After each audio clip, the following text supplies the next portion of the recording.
This movie is a sequel to the original 1986 Top Gun movie. It tells a story about Pete Maverick Mitchell, who after more than 30 years of service as one of the Navy's top aviators, he is where he belongs, pushing the envelope as a courageous test pilot and dodging the advancement in rank that would ground him. First of all, this movie has a very good action scenes. The action sequences are stunning. There are great dogfights and fantastic aerial action in this movie. If you're an action junkie, especially involving fighter jets, this movie is probably worth the ticket price purely for the visceral value. Unfortunately, everything else is just mediocre. The movie falls short in coming up with any major story arc that would be truly original and daring for this sequel. It makes the same mistake that a lot of sequels do, which is copying the same plot as the first movie without actually improving it. Both movies are basically about a hotshot young Top Gun school pilot clashing with an arrogant rifle classmate while being haunted by the death of a loved one and facing a big challenge in the training program. And that's it.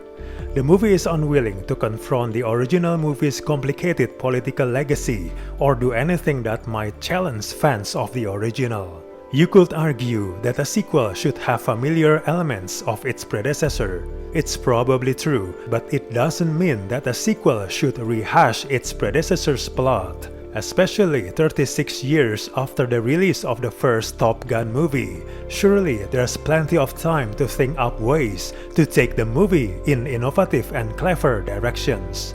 It's lazily copying the same basic plot of its predecessor and trying to make the story look new by introducing a younger generation of new characters.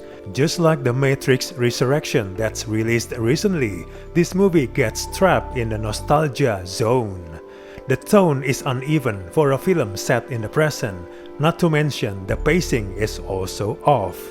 The movie introduces a new crew of young would-be heroes only to let the franchise veterans hog the spotlight or determine the narrative. This is excessively apparent in the film's redundant third act. There are these archetypal characters that seem to lack depth and a true connection to the present. The movie eventually has little to offer beyond Tom Cruise asserting his dominance.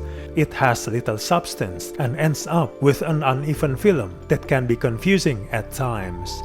It's all a bit formulaic and doesn't succeed as much as Top Gun did in the 80s.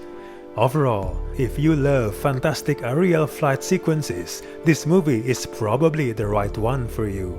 Do not expect anything more than top-notch action and you will probably be fine.